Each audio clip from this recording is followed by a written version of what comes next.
stillness of this moment, there is peace, there is love.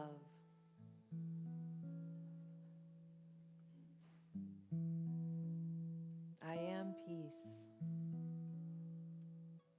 I am love.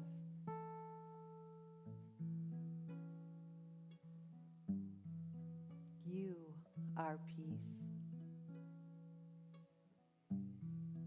You are love.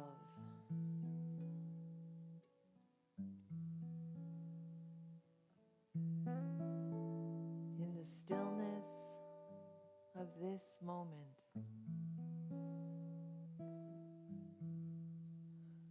we rest.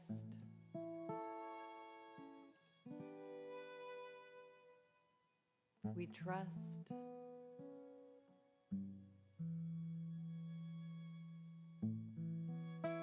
We breathe.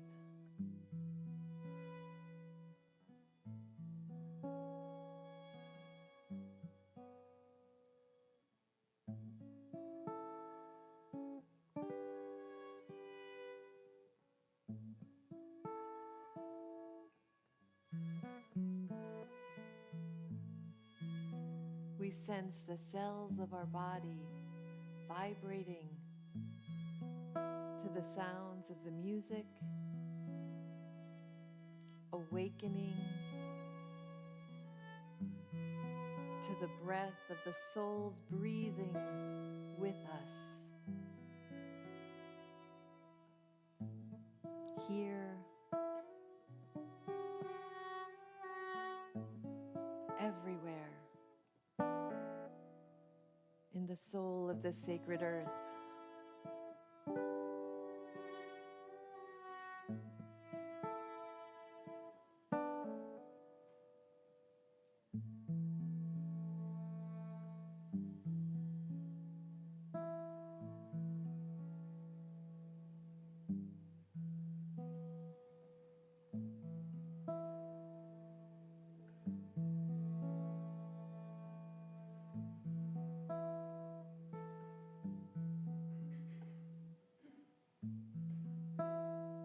In the stillness of this moment,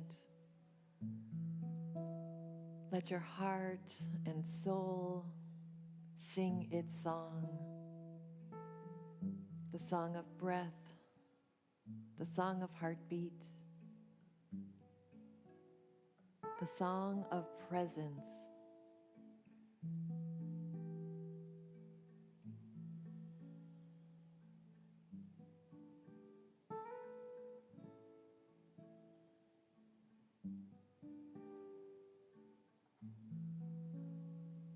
And breathe and trust and know and love and peace.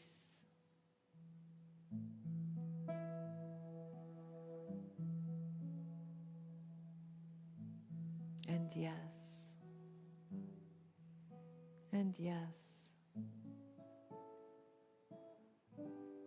to this breath and this breath and this breath, and know that all is God.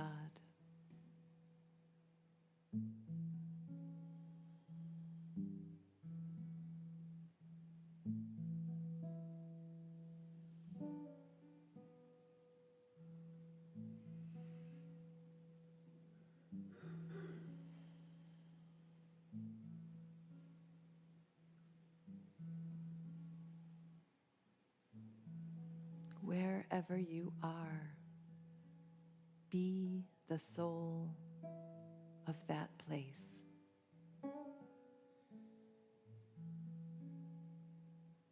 And so it is.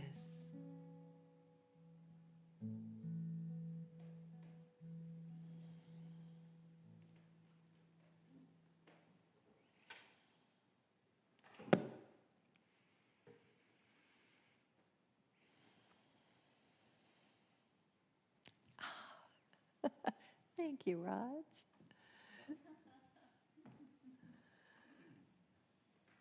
So I have this little tiny applique gift. I don't even know where I got it, but it's on the bulletin board in my office. And it was, as I was sitting in busyness in my office this week, it became my inspiration.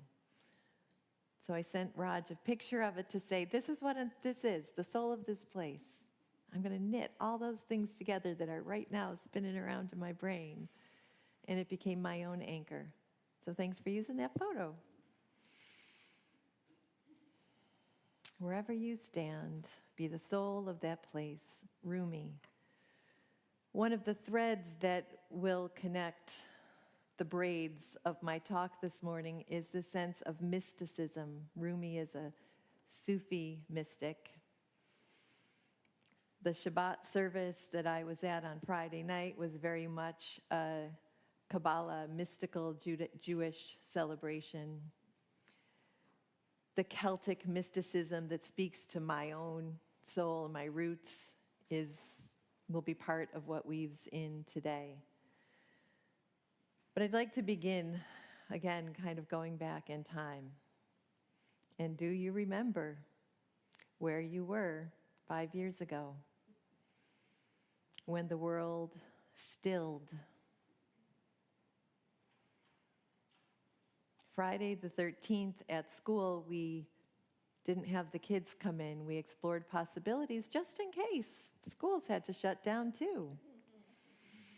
And of course, that just in case turned into, Monday we're going to really practice this new technology for many people in a school setting, Zoom. And then we're going to have a day as faculty to prepare to shift our classes into virtual world and begin on Wednesday morning the 17th. Ready or not, here we go. That lockdown world meant canceled visits, canceled graduations, canceled proms and parties, certainly in our high school world, but it was canceled weddings, canceled funerals, Zoom funerals.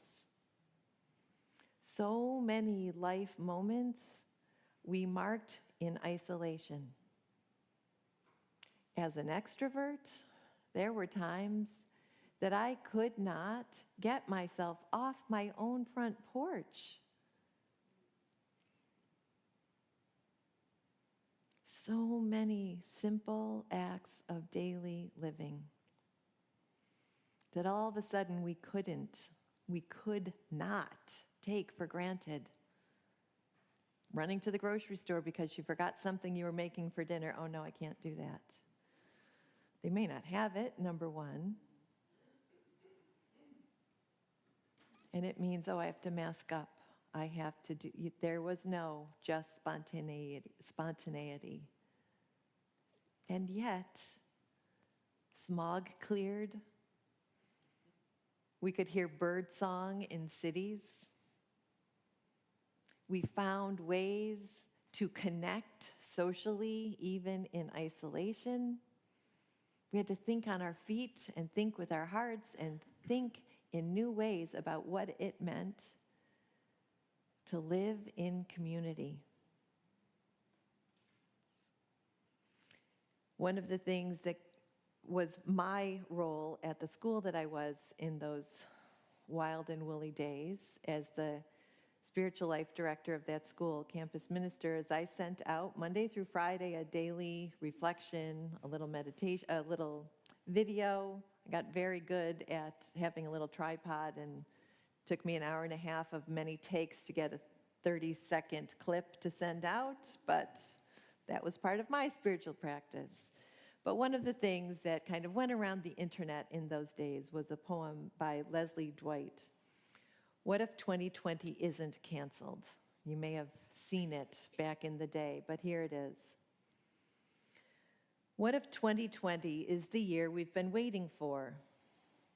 A year so uncomfortable, so painful, so scary, so raw, that it finally forces us to grow. A year that screams so loud, finally awakening us from our ignorant slumber. A year we finally accept the need for change, declare change, work for change, become the change. A year we finally band together instead of pushing each other further apart. What if 2020 isn't canceled, but rather the most important year of them all?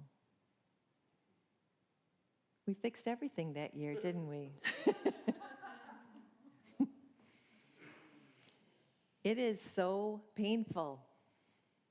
I find it very painful in this spring of 2025 to witness all the ways that we have stopped banding together. The pushing apart of whole communities, of our very foundations of a democracy that has always been fragile. That pushing apart is screaming so loud that it often feels nearly impossible to find the quietness, the stillness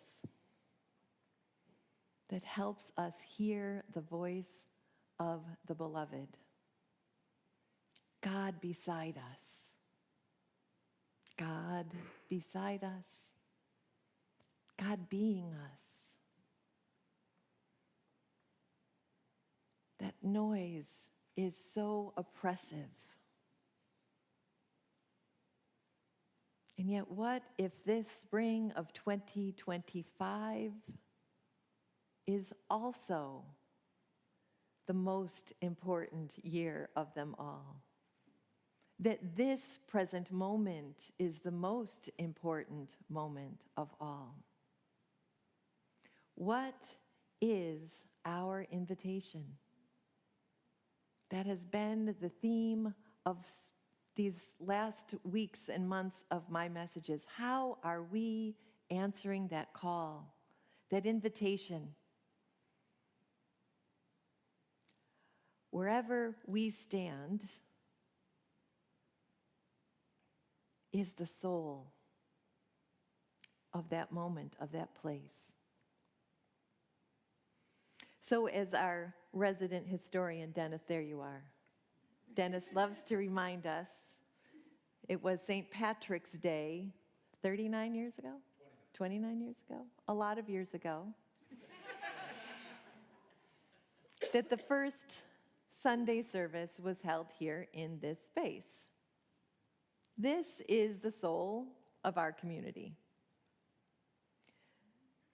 But this physical home, the brick and mortar, even the beautiful renovations that we did a couple of years ago, even the care and upkeep of all of the things we do in this space, that doesn't make it the soul of our community. Look around you.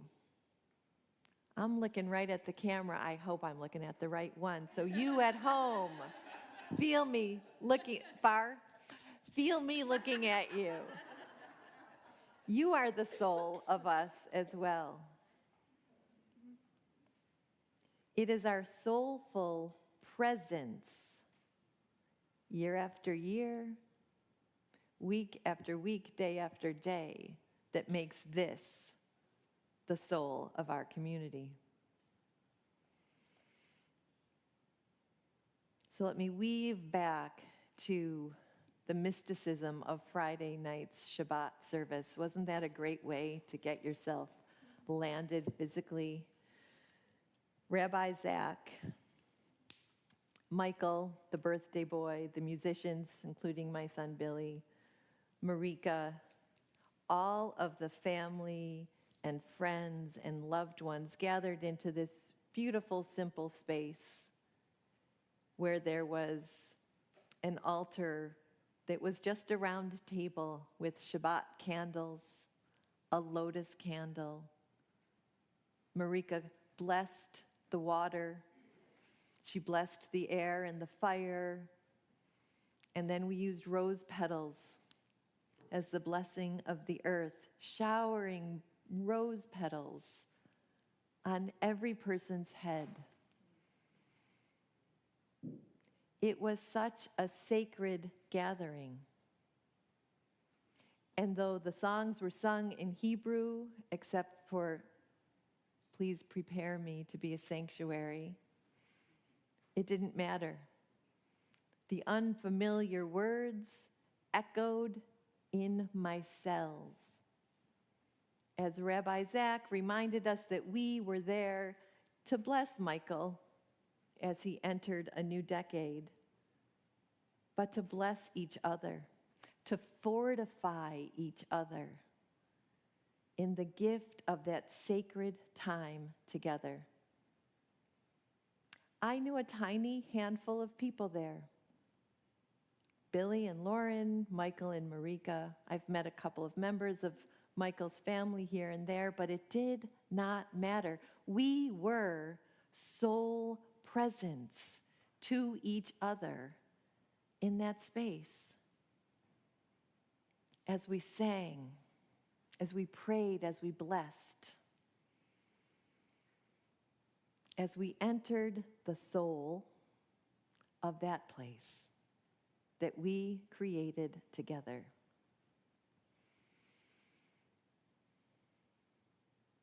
So here's the other part of that braided web, Celtic spirituality. And what an unexpected joy to see my dear friend David, whose wife Sue and I have called each other Anam Cara for many years now, and who in the waning days of my time at Penguin Hall let me come and live in the soul of their place so I could finish out my school year, going back and forth to my new home here and finishing out my days in my old home there.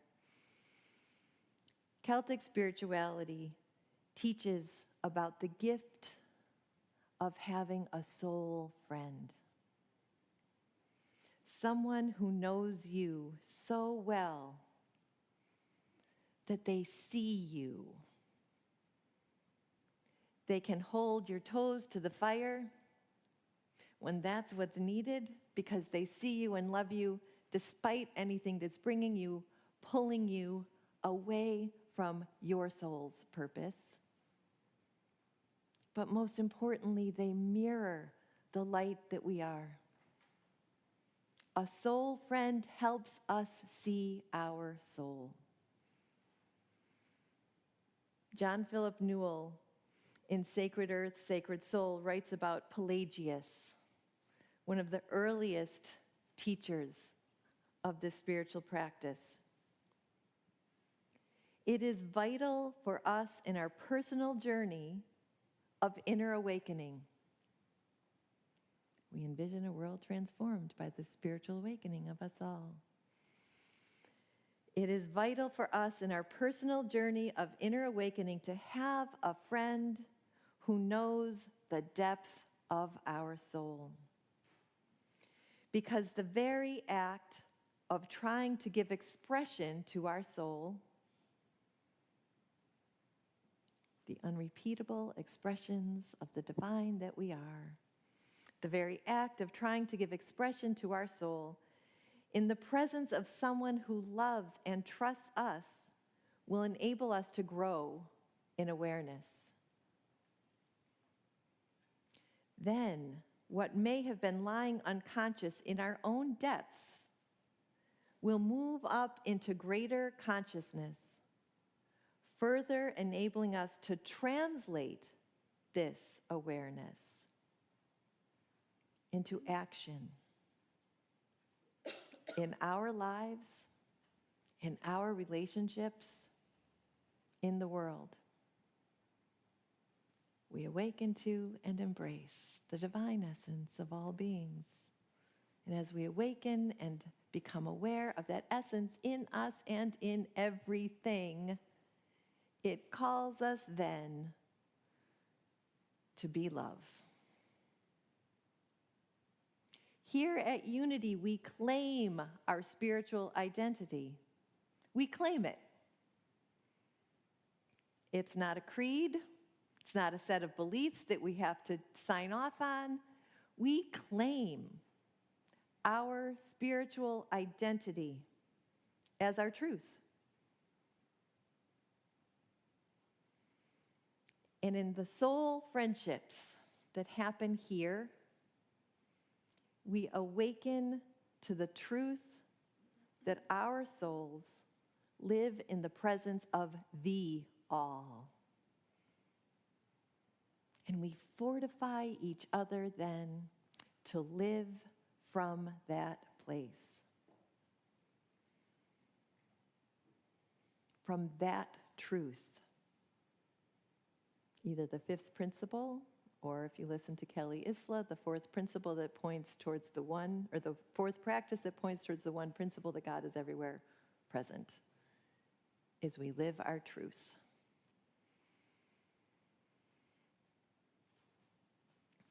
Do you remember those old bracelets and maybe bumper stickers that said WWJD? Mm-hmm. What would Jesus do? What if we instead did DWJD? Do what Jesus did. What did Jesus do? Our little Lenten booklet reminds us that Jesus went off by himself to pray. Here is Matthew chapter 26, verse 39. And going a little farther, he threw himself on the ground and prayed. Have there been moments in these weeks and months, or at any time in your life, when you wanted to just throw yourself on the ground? Even Jesus threw himself on the ground and prayed.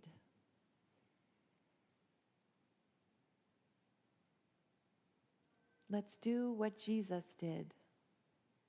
Spend time in the stillness, mining, digging in to the truth of our sacred responsibility to express our divinity, to fully express like that way shower Jesus did, fully express from our humanity, not despite it, but express our divinity. In the joyful, connected moments, in the moments that we want to throw ourselves on the ground and wail in grief.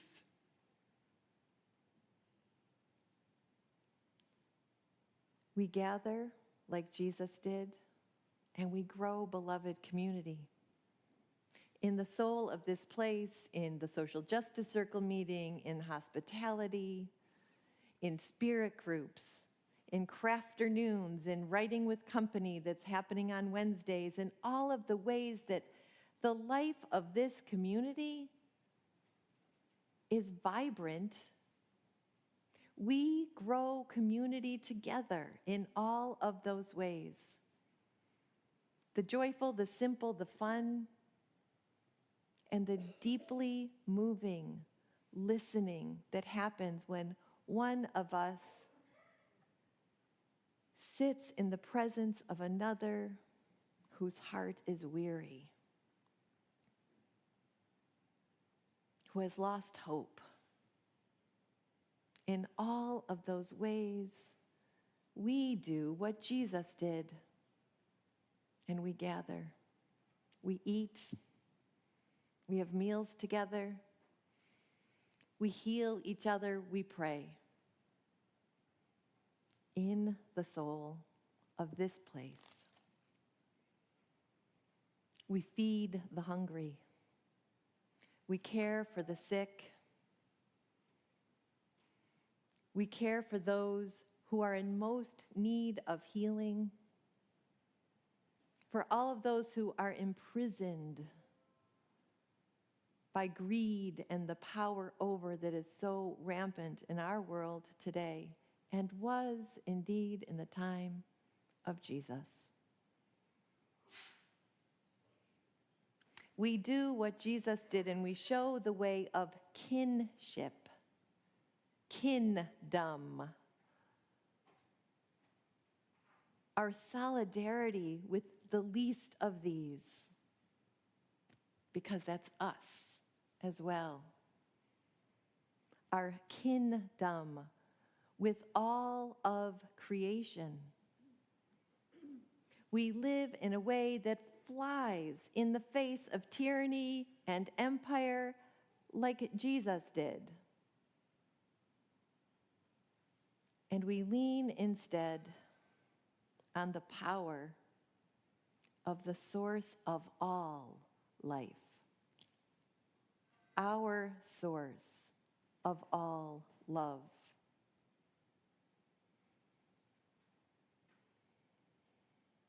So how might you live if you remembered wherever you stand, you are the soul of that place? Can you feel your soul awake in this place? How about in line at the grocery store, where we now do not any longer have to bleach our groceries and leave them outside for 24 hours?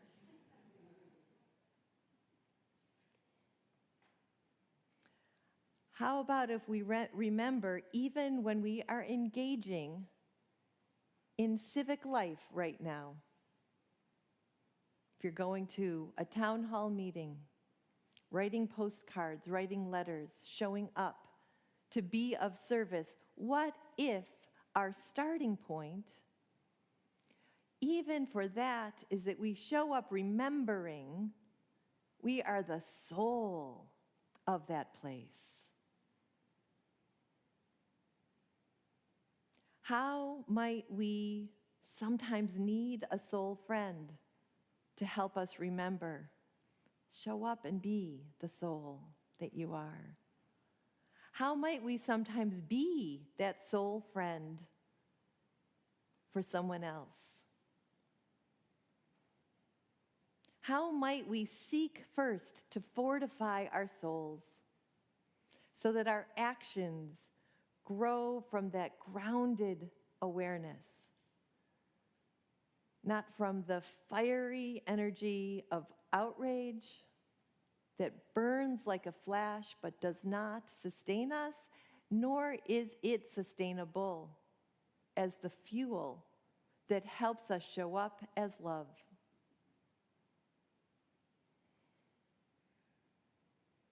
How might our deep love and appreciation for this place, this unity home, inspire us to continue to commit to ongoing growing of beloved community? Community that brings us a greater awareness always of our wholeness, of our truth, of our light.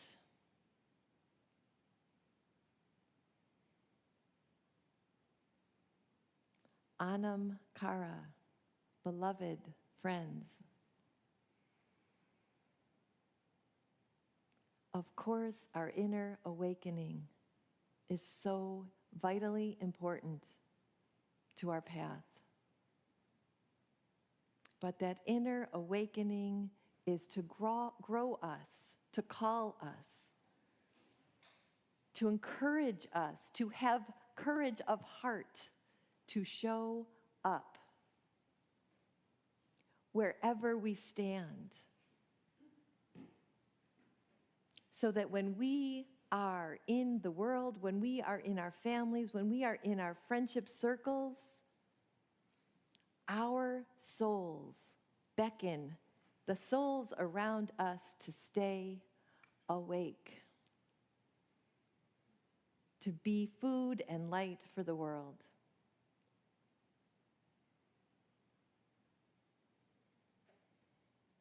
So breathe, shake, stand, and then do. Here, because it is the day before my second favorite saint's feast day, is a beautiful prayer for solitude by John O'Donohue.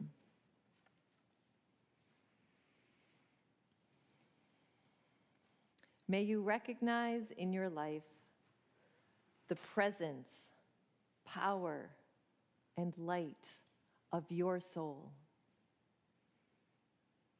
May you realize that you are never alone, that your soul, in its brightness and belonging, connects you intimately with the rhythm of the universe. May you have respect for your individuality and difference. You unrepeatable expression, you. May you realize that the shape of your soul is unique, that you have a special destiny here, that behind the facade of your life, there is something beautiful and eternal happening. May you learn to see yourself with the same delight, pride, and expectation with which God, Mother, Father, Creator, Source, Mystery, Beloved, sees you with pride, with delight.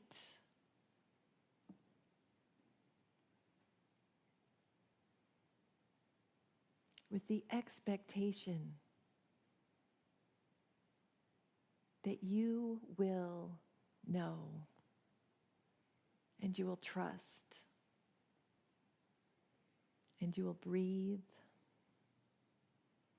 and you will be peace. You will be love. You will be the soul of every place where you stand. And so it is.